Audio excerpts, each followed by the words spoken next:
Hey there, I am back with another deck review, and today we're going to be looking at Pantheon 2 from Thirdway Industries. Now, Thirdway and designer Giovanni Meroni are my favorite in the card world. I love the rich mythologies and stories that he pulls into his decks, as well as those iconic court cards that he creates. But this particular deck is actually a remake of one of his original classics.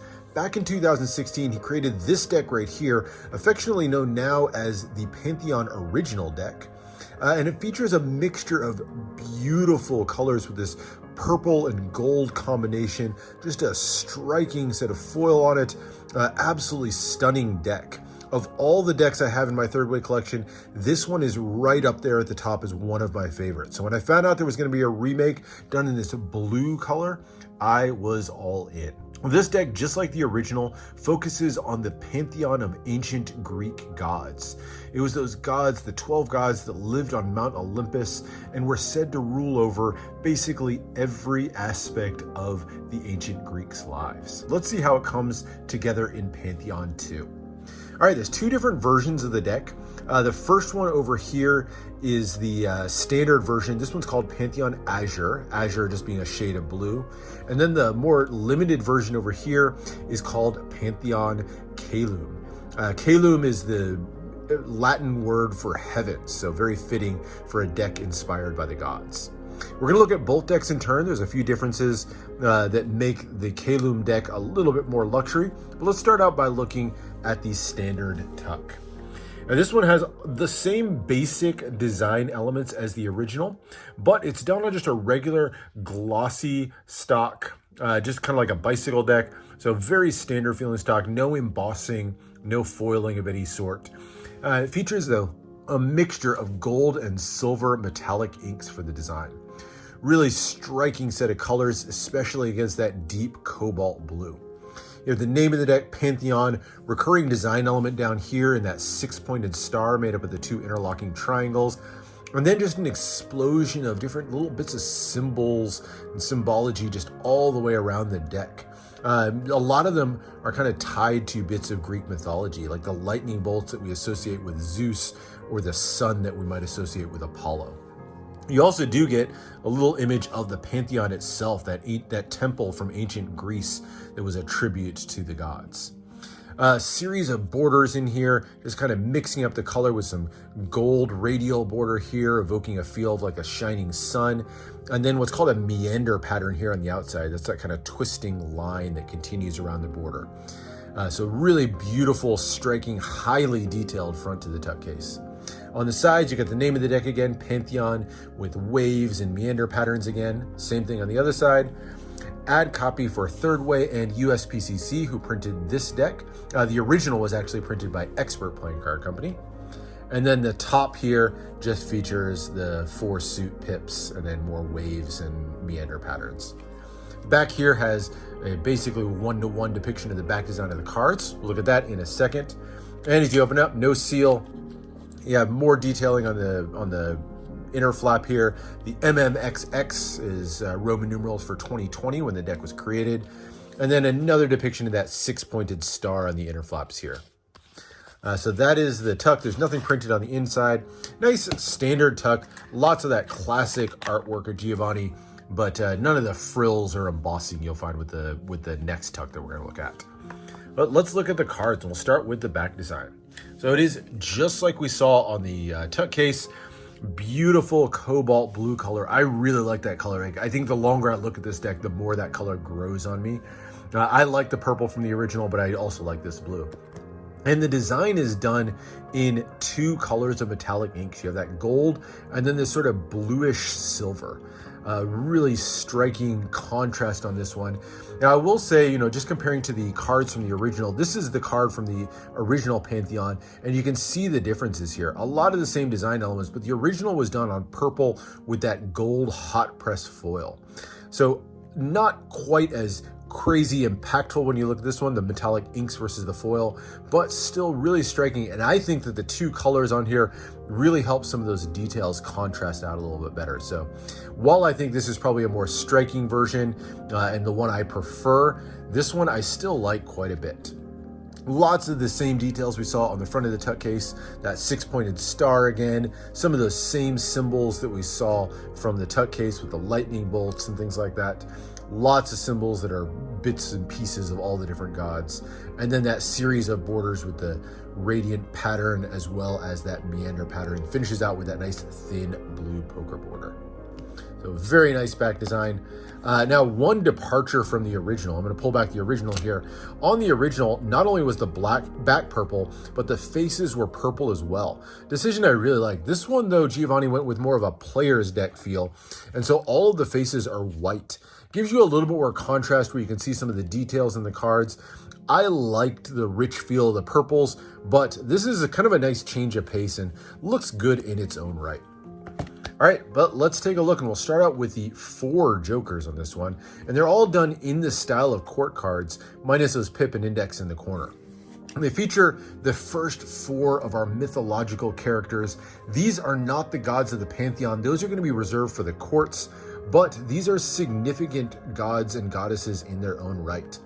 And we'll start out here with the depiction of Helios, who's the god of the sun. Really beautifully drawn in a mixture of gold and silver metallic inks that absolutely gleam as you tilt it in the light. Just really beautifully designed. And I love the color scheme, not just those metallic inks, but even those little accents of the blue and the red.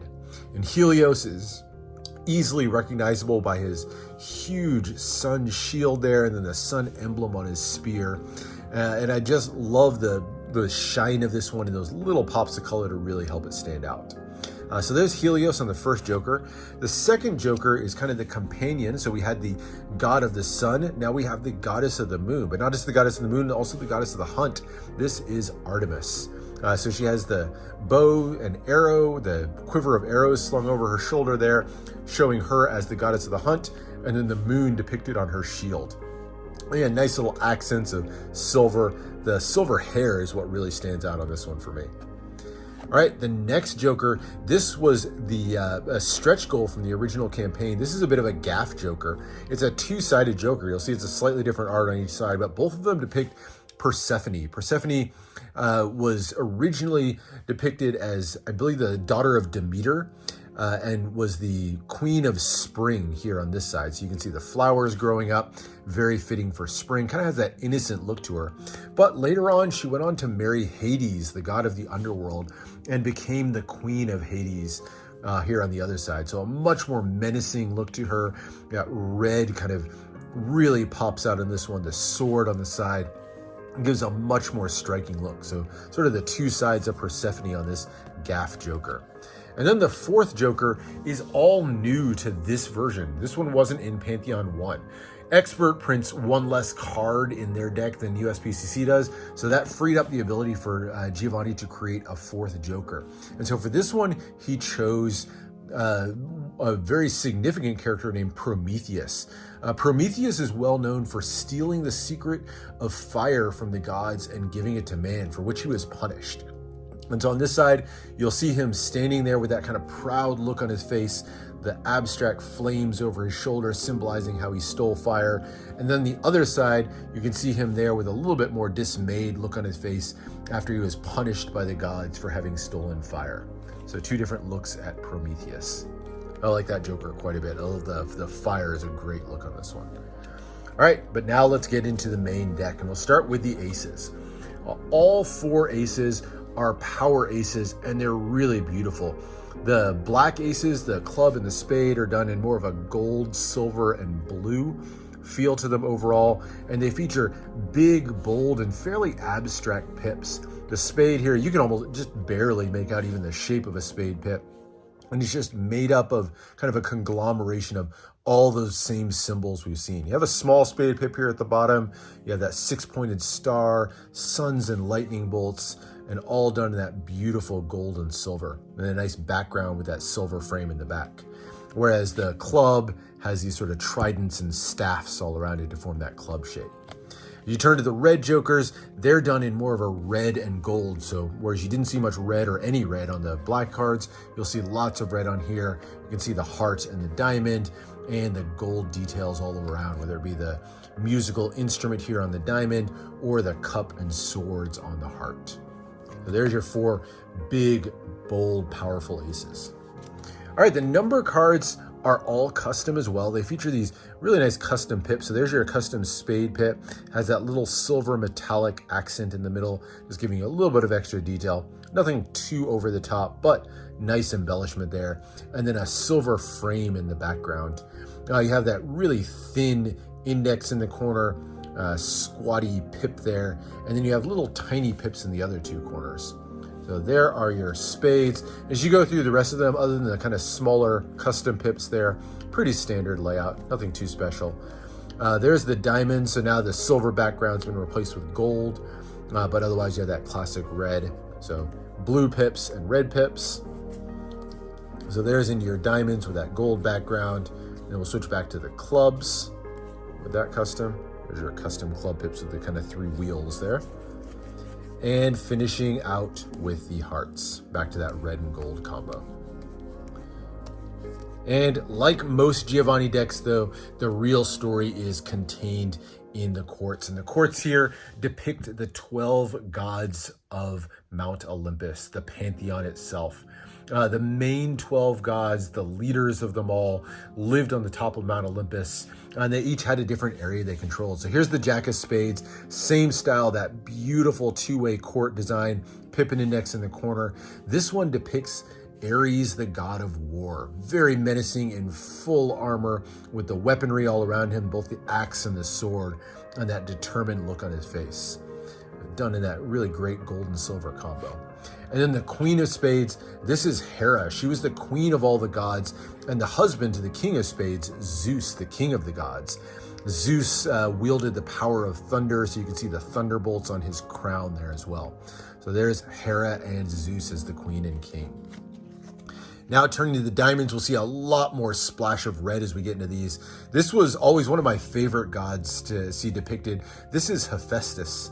Hephaestus was the builder god, the blacksmith of the gods. Most of the legendary weapons through Greek mythology he created with his hammer. And so there he is with that very menacing look, that billowing beard. I love the red beard there. It's a really nice accent. And then that Thor style hammer there. The Queen of Diamonds. So this is the goddess of the harvest. This is Demeter.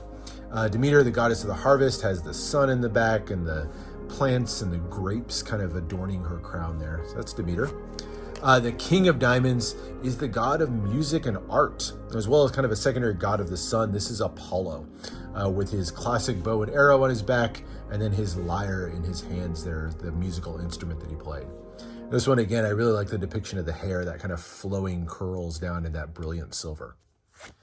Going to the Jack of Clubs, we have Hermes. Hermes was the messenger god and the god of travelers. You can easily recognize him by both that winged helmet and then that staff that he carries in his hand with the 2 snakes twisted around it. 2 classic symbols of Hermes. And then the Queen of Clubs, this is the goddess of wisdom. This is Athena. The owl is one of her classic symbols, and the shield of Medusa. It was said in legend that Perseus, after having killed Medusa, gave the head to Athena to use as her shield. And so nice little depiction of Medusa there on her shield. And then going to the King of Clubs, you have Poseidon. This was one of the most powerful of the gods and the god of the sea, recognizable by his trident. And then you can kind of see a little depiction of the waves in the background. Another really striking one with those kind of curling locks for his beard and his hair. Really like that depiction. All right, Jack of Hearts is Dionysus, the god of wine. And so he's got the grapes on his crown there. And of course, as he's often depicted, drinking a glass of wine. Queen of Hearts, this is the goddess of love, Aphrodite, said to be one of the most beautiful of them all. Very striking look to her. The wings in the back and the flower to her side. I love the pops of red against the gold in this one. And last but not least is the King of Hearts. This is Hades, the god of the underworld. And love the little peek out there of the 3-headed dog Cerberus that guards his gates for him. So there is Hades. And that is the deck. As far as handling, this one handles really nicely. It's USBCC on their kind of standard stock. beautiful for fans, etc. Definitely not a deck that you're going to be handling much. I think it's definitely more of an art deck. But I did say I was going to look at the second, more limited version of the deck, and here it is. So let's take a quick look at some of the differences with Caelum. Now, a lot of it is the same, but obviously the tuck case is the first thing you're going to notice. Really amps it up. The same designs all around, but it's now fully embossed and foiled. A mixture of that bright blue foil and a holographic foil. What looks silver there, maybe if I tilt in the light, you'll be able to see the sort of holographic look to it overall. But it's a really striking feel to it overall. Nice, deep embossing all the way around. Love how it looks against that dark, dark blue matte cardstock. So much more premium feel, beautiful look to it all around. Lots of great details, and it's finished out with a holographic seal as well. Postage stamp style seal, has a depiction of what I think is Medusa here on the tuck seal, and they're numbered. I got number 602. There's only 800 of these created. Now the cards themselves are for the most part the same. Well, actually, before we do that, let's look at the interior, because there is now interior printing on this as well. It's done in a brilliant red color on the inside, and lots of extra details that you can make out. Let me get this last card out. So you can see that beautiful red foil printing. You get that symbol with a 6-pointed star at the top and these sort of triangle symbols that continue all the way through the tuck case, giving it a nice premium finish to the inside of the tuck. So that is the tuck case, but the cards themselves. So I mentioned the cards themselves are for the most part the same. The faces are going to be exactly what we looked at before. So are the backs, but the real difference here is in the gilding, and you get some beautiful blue gilding on these, and they're really, really well done. I love the shine on this one, that color. I've never seen a deck that is blue gilded in this color. So fitting for the deck overall. I know when Giovanni was doing this, he was debating between doing holographic foil and blue. But I think for the uniqueness, how well it pairs with the face, I'm glad he went with the blue. That was definitely my vote. So that is the only difference though. It's a gilded deck. So very striking limited deck. Love this addition to the line and love that fantastic tuck case that's included with it. So that is it. That is the look at Pantheon 2 from Thirdway Industries. I'm a huge fan. I love what was done here. You know, look, if you ask me to pick, I still like the original one better than the new one, but I think Giovanni still did a great job with Pantheon 2 and paying tribute to the original and adding his own spin on it to kind of bring it up and kind of give it some new twists. So great job on this one. As with all of the Thirdway decks, I'm a fan. All right, that's it for now. Hope you enjoyed this look at Pantheon 2. Make sure to subscribe for more deck reviews and unboxings. Let me know what else you want to see, and I'll see you for the next one.